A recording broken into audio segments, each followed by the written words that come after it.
जय स्वामीनारायण मित्रमैत्रिणींनो, welcome to my YouTube channel Pallavi Dhande. आज ready करायचं आहे घागरा आणि चोली, त्याचं कटिंग। आज फक्त कटिंगच बघणार आहोत। तर मी त्याच्यासाठी घेतलेली आहे ब्लाउजची उंची घेतलेली आहे 10 इंच आणि त्याच्यामध्ये 1 इंच ॲड केलेला आहे आणि तेच 4 फोल्ड कपडा तयार केलेला आहे। तर मी विड्थ घेतलेली आहे कपड्याची 6 इंच, म्हणजे 24 इंचाची छाती। तर त्याच्यामध्ये 1/4 केला 24 इंचाचा आणि +2 इंच केलेला आहे आणि +1 इंच लेंथला टाकलेला आहे आणि +2 इंच विड्थला टाकलेला आहे। तर मग आता आपल्याला घ्यायचं आहे गळारुंदी। तर गळारुंदीसाठी चेस्ट डिवाइड बाय 12 घ्यायचं असतं आणि शोल्डर डिवाइड बाय 2 घ्यायचं असतं। तर शोल्डर 5 आलेला आहे, आर्म होल आलेला आहे 5 इंच, म्हणजे जेवढं शोल्डर तेवढं आर्म होल आपण घेत असतो। आणि गळा घेतलेला आहे 5 इंचाचा आणि तो पण मला षटकोनीचा आवडतो म्हणून मी षटकोनी आकाराचा घेतलेला आहे। तर आता हे आपण कट करून घेऊ। आता आधी आपण कट केला आर्म होल, त्याच्यानंतर गळा कट करायचा आहे। गळ्याचा शेप घेतलेला आहे षटकोनी आणि आता आपल्याला घ्यायचं आहे बॅक साईडचा। आता हे झालं फ्रंटचं आणि हे झालं बॅक साईडचं।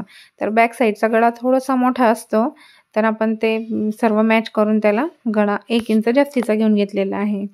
तर ओके, आता हे झालं कमरेचा भाग आणि आता कमरेचा भाग घ्यायचा आहे। तर कमरेच्या भागासाठी दोन्ही पण जे फ्रंट आणि बॅक दोन्ही साईडचा जो कपडा आहे तो ठेवलेला आहे आणि अर्धा इंच क्रॉस मार्जिन दिलेला आहे। तर हे मार्जिन दिलेलं आहे म्हणजे ते कट करायसाठी दिलेलं आहे, आपल्याला कट करायचं होतं। मग ते कमरेच्या भागावर व्यवस्थित प्रॉपर बसतं। आता घेतलेला ओरिजिनल कपडा जो बारीक काठ आहे त्या साईडला आपल्याला ब्लाउजचा कमरचा भाग ठेवायचा आहे आणि तो कट करायचा आहे। ओके, आणि त्याच्यानंतर बॅक साईडचा आपण तसंच कट करून घ्यायचं आहे। आता हे छोट्या किनारावर ठेवलेलं जे आहे ते आता आपण कट करून घेऊ, फ्रंट आणि बॅक पूर्ण कट करून घेऊ। त्याच्यानंतर आपल्याला कट करायचा आहे घागरा। तर मला एक कॉमेंट आले होत्या की ताई तुम्ही 10 ते 12 वर्षाच्या मुलीचं घागरा आणि चोली शिवा। तर मग मी हा व्हिडिओ त्यांच्यासाठीच बनवलेला आहे, पण हा 8 ते 10 वर्षाच्या मुलीला होईल हा घागरा। 24 इंचाची छाती आणि कमर 22 इंचाचं। ओके, तर आता आपल्याला कट करायचा आहे 3 इंचाचा पट्टा कट करून घ्यायचा आहे। ते पण आपल्या बाहीच्या रिफलसाठी मी कट केलेला आहे, कारण मला बाहीवरती रिफल पाहिजे होती, त्याच्यासाठी मी हा कंटिन्युअसली कट करून घेतलेला आहे। आणि जो उरलेला भाग आहे त्या भागामध्ये मला रिफल वगैरे कट करून बाकीचा जो भाग उरलेला आहे त्या भागामध्ये मी हे करणार आहे घागरा।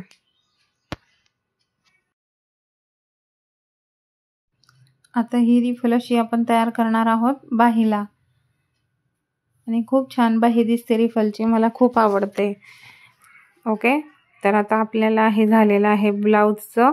आता आपल्याला हे जे मोठे काठ दिसत आहे त्या काठांमध्ये मला तयार करायचं होतं जेवढा लांबी आहे, मुलीची लांबी आहे 35-36 इंचाची तिची लांबी आहे।